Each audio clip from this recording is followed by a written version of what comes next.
In the last video, we said, wouldn't it be great if we could trade something that looks like this? We made a synthetic asset, just a pretend asset, with price over time that just goes up and down and up and down and up and down in this zigzag pattern, which we call a stationary time series. To be more specific, that means it has a constant mean, a constant variance, and a constant auto-covariance over time. But really, what we're saying is, we want to find something to trade that does this. It just goes up and down and up and down and up and down. It would be really nicely predictable, because when the price goes low, we would just buy here.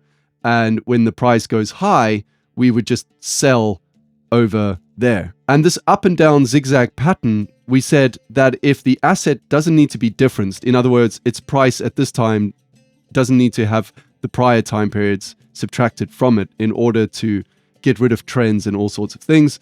If it follows this stationary pattern on its own, then we call it stationary, but we say that it's integrated of order zero. Here is a real chart pattern of an asset, or actually in this case, two assets, voxel versus ZIL, where I'm just going to call it the difference between them, and we'll go into that in more detail.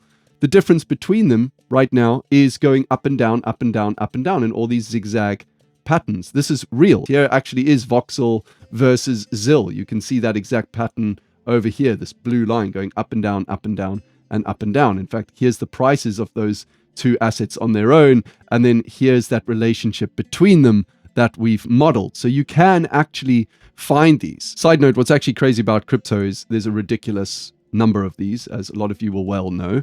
And for those of you who are trading this is not a trading video. There are lots of risks and dangers in pairs trading as well. This is not a video about that. I'm using pairs trading as a way to highlight a practical application for understanding what is known as co-integration. We call this co-integration because there is a relationship between two or more assets here that are integrated of order zero. Now, I don't need to difference this at all in order for it to be stationary. This is stationary on its own. It's integrated of order zero, and it's integrated based on two or more, in this case, two assets or variables if you're not just dealing with financial time series. But here we're dealing with financial time series. And so this is a co-integrated pair of financial assets, voxel versus ZIL. But how did I jump to that? How did I get here in the first place? Well, that's what we're going to go and model now. So if we bring up our financial model that we know is going to be Y, which could be any asset you want. It could be ZIL or voxel, whatever it is you want to model. Y, we're going to say, is dependent upon some constant value, so the intercept from a graph, as we looked at it in one of the very first videos here in the series, plus some proportion of X. And that is going to be our model, but we know our models aren't always right. They're going to have some error term on the end. And so we could say plus some error term or epsilon at time t.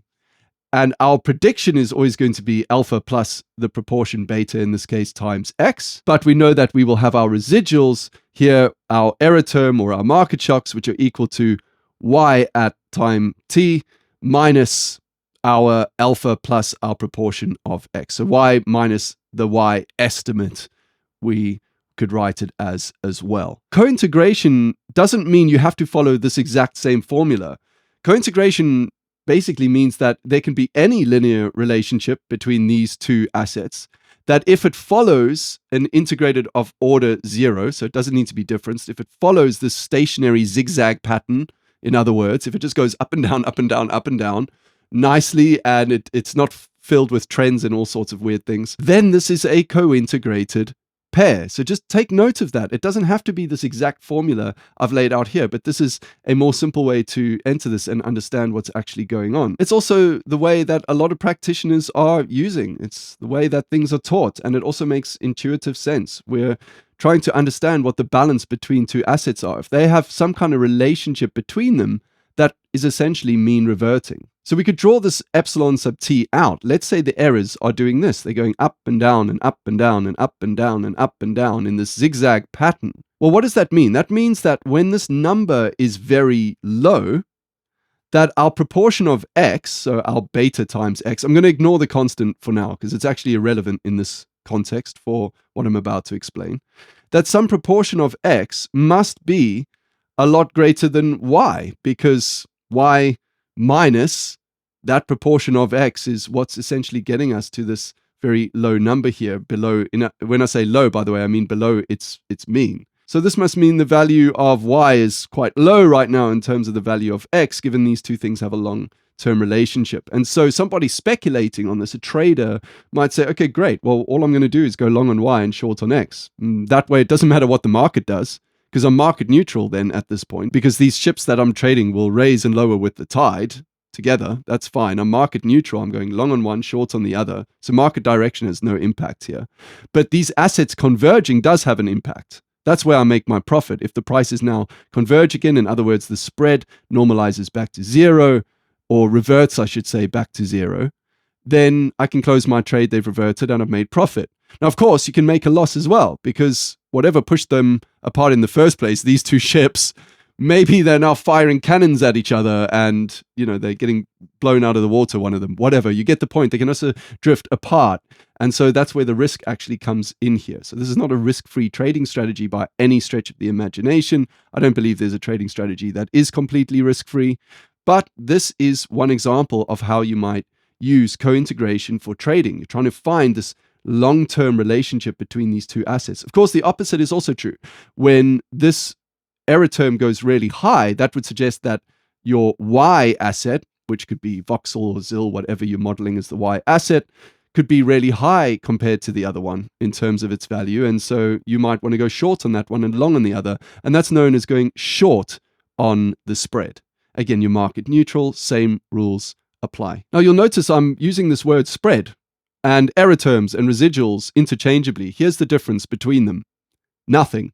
There is no difference. I could call this the error term is equal to our y sub t minus our alpha plus the proportion of x that we spoke about before. I could also call it the residuals are equal to that. I could also call it the spread is equal to y minus some constant, and this is all in brackets again, which we called alpha before, plus the hedge ratio times x. Well, wait a minute. What? I've now just said another word, hedge ratio. Are these two things different? No, these are not different. These are exactly the same formula. I'm using different words, which means that beta, here, once you've calculated beta, you've calculated the hedge ratio. They are the same thing. Now, something to note with co-integration as well is that frequency is not as important as period. So it's better to have a longer time frame that you're looking at, even if it's weekly data, rather than a short time frame of, say, daily data. The other thing is we can't rely on our eyes, and that's what this video is for. I'm going to show you how we build this, but more importantly, how we test it from scratch using Excel. We're going to run a test called the Augmented Dickey Fuller test on this, and it's using the Engle Granger method of testing for co-integration. I know these are all words you may or may not have heard of before, but we're going to do it from scratch, and we're going to do it in Excel. So I've pulled the data using XTrader for these particular two assets here. You can choose any assets you want that you think might be co-integrated or want to test to see if they're co-integrated. And here they are in Excel. It's most common to use the log prices rather than the prices, the raw prices. Actually, at Crypto Wizards at the moment, we use the raw prices, and we're going to be shifting to using log prices. And one of the reasons for that is I really care more in this particular type of analysis. So I'm not looking at any other type of analysis here right now. I care about the underlying relationship. Is there something keeping these two boats sort of tied together so that when they drift apart, they're coming back? When they drift apart, they're coming back again. That's what I'm interested in. And so here I'm going to put this as logarithm of y, because y will be our dependent variable. We'll call voxel our y variable here. So that'll be our log price, our natural logarithm of that. And this here is going to be log x over there, and so that's going to be logarithm here of ZIL. That's our x over here. And of course, I want all of this to be formatted well. I'm going to just highlight a whole bunch of cells and give everything the same formatting for now. There you go. Let's drop these down. So there we go. I've got my log prices. And so here's the relationship that we're modeling. So y is equal to some constant plus beta of xt plus epsilon. We've covered all of that now. I'm just going to call this relationship. Move that over to the right. Brilliant. Now let's add in our constant, which is basically this alpha value here. And I like to model this manually, i.e. put a column of ones. And the reason, again, I like to do that is because I like to be very clear at what order my coefficients are showing. So I don't think something's a coefficient. It's not. It's actually some other coefficient. I find it very unclear in Excel which order things are in. So I like to make sure I'm in control of that. So here we're going to actually now go and model this. Our known y's is this column here. And our known x's are these two columns here, because these are the independent variables here. Do I want to include a constant? 0? No, I don't, because I've already manually included it as one of the variables here with the 1 next to it. And do I want stats? No, I don't, but we're going to do this again shortly, and we will want stats. I'll tell you why when we get to that. So there we go. Here I have my coefficients. So what's going on here? This here is my constant, and this here is my beta. So this here, I should actually just call it alpha and beta there. So you're very clear at what we've just estimated. We've estimated that value, and we've estimated the proportion here of 0.9355. Now I've got this alpha and beta, I can calculate my residuals, because they should just be the predicted value subtracted by yt. So let's just call this E for our error term or our residuals. And we also know there's another word for that. I'm going to call it spread. So it's exactly the same thing. That is going to be equal to, here we have y minus the estimate of y, which we know is our alpha. I'm just following this formula now, plus beta times x sub t. I could do alpha times 1 because it's a coefficient of 1, but there's no point in doing that because that will just be alpha. There we go. So if I hit enter there and drop that down and just break that open a bit. So if we go and highlight this column, insert a line chart, have a look at this. Here is our spread. You've modeled your spread. Congratulations. And in fact, if I go and look over here, you'll see it looks a lot like this exact spread that I've got up here. And just make sure here, if you're not on dynamic, you're on static. Remember, this is using raw prices, so you're getting different numbers. And also I've inverted things, different setup. Don't worry about that. But here is dynamic, and dynamic is a different type of spread calculation. So note that the methods I'm using here are not exactly the same, because this video is actually much more about explaining in principle what's going on here. But regardless, this is something that a pairs trader could put together and look at trading. They could look at analyzing and trading the spread, but we're not done. It would be dangerous to do that yet, because first we need to empirically prove that this is likely co-integrated, i.e. that this is likely stationary. I could also say it's likely integrated, but because there's two pairs involved, there's more than one, I'm going to say it's likely co-integrated, i.e. it's likely stationary and mean reverting. And then there's a second stage to co-integration testing, which I'll touch on at the end of this video. So let's get rid of this chart for now. We'll make it look prettier later on. And now we're going to use a test. It's called the Augmented Dickey Fuller test. I didn't want this video to be outrageously long, so I'm actually breaking that test down in the course being built for Udemy. For those of you who are very interested in the math and how this test works and why it works the way it does. It's actually simple, but it's going to take quite long to explain here in this video. So all I'm going to do here is give you the formula of the test and explain what the key numbers are from this that we need to model. We're going to model the test together anyway from scratch. And then we're going to check whether or not indeed these are empirically co-integrated at the time frame that we're looking at here. This is the formula that we're going to use here for the Augmented Dickey Fuller test. I'm going to walk you through this in a second. I'm now going to label this spread as Z, because that's actually what this formula here is referring to, this equation. And you could call it X, you could call it whatever you want, as long as you know what it's referring to. It's referring to the spread.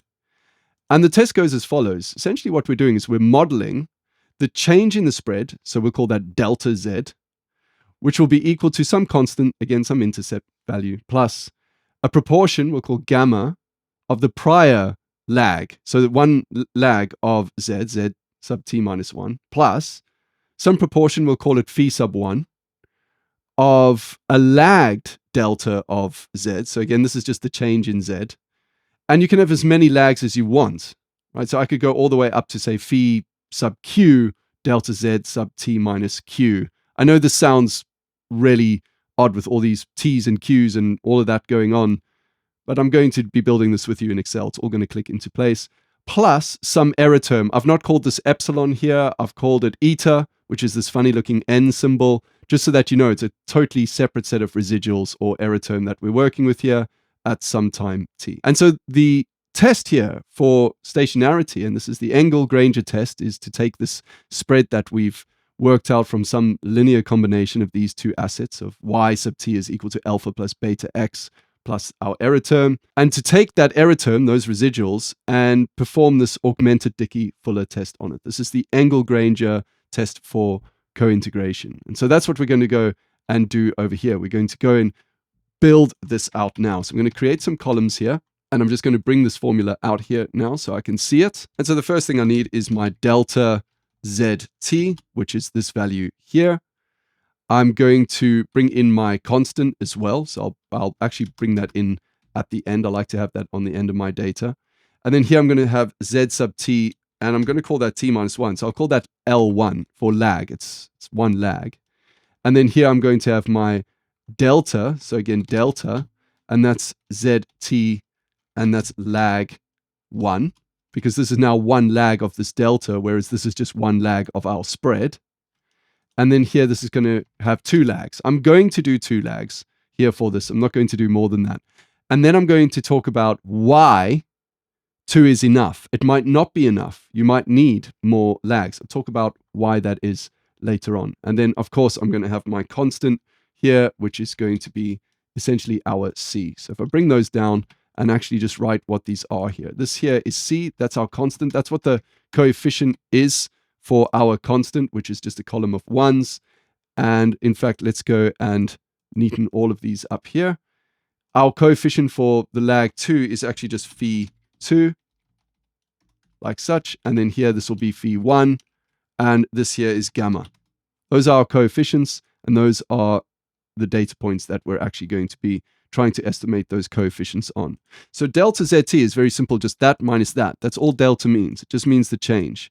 Let's go ahead and drag that down all the way to the bottom of our data. Let's move the formula out the way. Now, ZT lag 1, what does that mean? Well, that's very simply just that number there. It's just one lag of our spread. That's all that is. And then this is one lag of our delta, which is that. And this is 2 lags of it. So here, I put that down there. Now I've got 2 lags, and this is just going to be a column of 1s over there. Perfect. So this is the data that I'm now going to model. So this is going to be actually also be known as Y, because that's our dependent variable over here. That's this part here. And when you're doing linist in Excel, it's like, what's your dependent variable Y? And that's going to be this. And here will be our independent variables. So here I'm just going to say linist. And this is going to be our known y's. So I need to start from here. It's going to be that. And our known x's are going to be all these values over here. And I'm just going to, again, I'm going to fix all of those there just because I like to do that. I'm not going to have a constant because I've manually put it in myself. And this time I do want the stats. And I'm not going to go through what all these stats mean here. Again, I'm going to be going into that in much more depth in the course material. But I'm going to show you the ones that you need to care about for this test. And so here I'm going to hit enter. And here I've now got a whole bunch of numbers. Let me help break this down for you. Let's get rid of some of the noise so that you've not got too much here to have to think about. And there we go. Let's go ahead and gray these out because you don't need to care about those.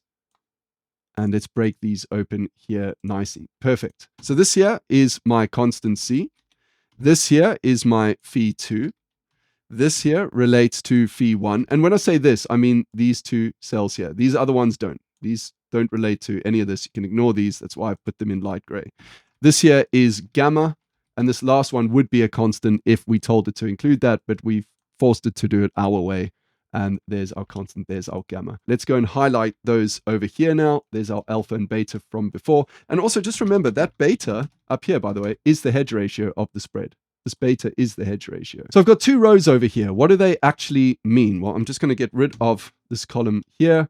And I'll tell you that this row up here represents the coefficients, which we're used to using. It's these values up here. Same thing over here. They're just coefficients. Here are the standard errors of those coefficients. And there's a formula for calculating the standard errors. I've not taken you through multiple linear regression or any of that. That's not part of the scope of this series right now. I might look to add it in later on. But for now, this is fine. These errors are very helpful to help us determine whether the results we've got here are significant or not. And in this test that I'm going to do now, we do need these errors. In fact, we only need these 2 numbers here because it's this gamma here that if it falls within line with the test that Engle Granger had structured for us here, then it's unlikely that there's no co-integration. We think there is some co-integration and therefore a stationary relationship between these two assets. And again, for pairs traders, that's very useful. So we will calculate that t-stat or test statistic. I have to say that slowly. Try saying test statistic very quickly. I don't know if you can do it. Anyway, I seem to be having a moment. So here, t-stat, that is going to be equal to our coefficient here. So our proportion of the prior spread divided by its standard error. That is the test stat. And what do I actually compare this to? Well, fortunately, we actually have a table. I'm going to create a new spreadsheet here. There's a table, you can get it online as well, of the test statistic boundaries that this needs to fall within. And when I say fall within, the number that we come up from the test statistic over here needs to be less than. And this is key for the Engle Granger test. I had somebody in the comments once saying that it should be more, and that's very common in statistics. You'll see that the test stat that you're using should be more than, some value. But actually, no, that's not the case in this particular test for the Engle Granger test for co-integration. It actually needs to be less than some critical value. So here we've got the critical value that has actually been provided to us. And of course, I'll make sure this is attached to the spreadsheet. We've not modeled this with a trend. We've only modeled it with a constant. So I'm actually using this table up here. This is what's relevant to us. Here is the stringentness of the test. So this, you can decide how stringent you want this to be. If you want to be like, it's very likely co-integrated, and then you could use this 10% over here. In fact, these would then be percentages. You could look at it like that. You would use this 10% column over here. If you're like, no, I want this to be quite stringent. I want this to be very likely that it's co-integrated. You might want to edge down here to the more of the 1% area, 2.5%, maybe even 5%. So I'm actually going to use this value here because we have 360 roughly samples of data. So here I'm going to use this number here as the threshold that this number needs to be less than. And you will see it actually is, meaning that it's likely that these two assets have a co-integrated relationship. Of course, you can add some conditional formatting too. So I could say that this cell, if it is greater than, and in fact, I would say greater than or equal to this critical value over here, then leave it red. Then it's a baddie. We don't want it. Or I could say that if it is less than this value over here, then make it green. And here you can see it is indeed green. Let's go and format that nicely over there. And you might stop there and say, great, this is co-integrated. Whoop-de-doo, let's go and trade it or do whatever you want to do with it. Not so fast, because I told you that with this Augmented Dickey Fuller test, that there's a number of lags that you can use over here. And I chose 2, could have chosen 1, could have chosen 20 if I wanted to. How many do you choose to use? Well, that actually depends on this error term, which we've not calculated, the residuals of this model that we've built here, because there should be no autocorrelation in the residuals of these models. And so I need to check that. So what I'm going to do over here is I'm just going to call this residuals. I could call it eta like this to represent that term, but I'm going to call it residuals just so that I'm using all these terms interchangeably and you're getting used to the fact that a lot of them are just the same thing. And so that there is going to be equal to our y, same thing as before, by the way, minus our constant, which here is this figure over there, plus gamma times this value over here, plus phi1 times this value over here, plus phi2 times this value over here. So that's our difference. Those are then our residuals. What I'm going to do is drag that down. And you can see I've made a mistake here. I have fixed this cell. I shouldn't have fixed it to the row. I should have fixed it to the column. And again, just always check your formulas here. Make sure that when you just do some spot checks on the way down to make sure that they're referencing the correct cells, which it now is. If I highlight these residuals, and I'm just going to do a rough look at this for you. Create a histogram. Look at this. They follow some kind of distribution, some kind of probability distribution over here. So likely they follow a normal distribution, which is good, or potentially they do. I'm not going to test for that. What I'm going to test for now, I'm just going to scroll down here, is autocorrelation. There should be no autocorrelation between these two or in these residuals. So here I'm just going to do a rough and ready test. I'm going to say equals correlation of this here, along with one lag of those values here. And hit enter. And you can see that there's almost no correlation whatsoever here. So there we go. Again, we've double checked that this was okay. But what would you do if there was a really high correlation number or some kind of correlation here that you wanted to get rid of? Well, you would add more lags until that essentially disappears. And there's other ways you can decide how many lags to add as well. There's something known as a cake information criterion or other criterions that you can use. I'm not going to get into that here, but just note that you need to make sure there's no autocorrelation in your residuals on the Augmented Dickey Fuller test. I said we'd build the chart too. Let's just do that very quickly. I'm going to go and create my chart here, which is this Z column here, and delete those. Perfect. And then I'm just going to do some calculations so that I can add some useful columns here for you as well. So I'm going to calculate the average of this spread. I'm going to calculate its standard deviation as well. So that's mean, standard deviation, and this is 2 standard deviations over here. So that's just going to be that number times 2. Why am I timesing this number by 2? I'm going to show you. I'm just going to show you because I think it's a useful thing to do and to highlight the point that we were discussing earlier. So here, this is going to be 2 sigma, and this is also going to be 2 sigma, but for a negative, I'm going to make that equal to this. And this is going to be equal to minus that. This is all for charting purposes. Drag those down. I'm going to add another column here for mean, and that's going to be equal to this value here. And again, drag this down. By the way, you can also calculate what's known as the z-score for this. And I don't mean the rolling z-score. You can normalize this spread so that it shows values in terms of its standard deviations only. And in fact, that's one of the upgrades coming as well to the platform. It's much easier to analyze something where the numbers are within the same general range generally. So there is our spread. I'm just going to call that Z now, or let's just call it spread. Now let's go and create our chart for this. So insert chart. I've just neatened things up a bit and made that look a bit nicer. So what am I looking at here? Well, again, here's our spread. This is 2 standard deviations away from the mean. So that means that it's 95% likely that the spread should stay within this value. But when it doesn't, we think that there's a trading opportunity. That's not, again, how it's always done. This is like just looking at the distance and saying, okay, things have moved quite far apart. It might be a good idea to be long or short on the spread right now. But at least this gives you a nice visualization for where that boundary is. At Crypto Wizards, we of course use a rolling z-score. So there's a z-score that's calculated within this. Very often traders are actually looking at the movements between this, the sharp zigzags between it.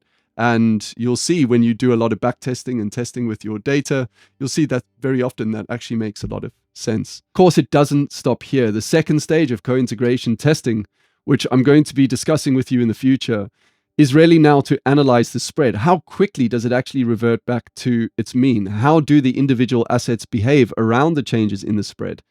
Now, because of the knowledge you've gained so far in the series, this is not the end of the series, by the way. I've got something else up my sleeve to share with you that is actually really going to be quite exciting because you might not have heard of it before.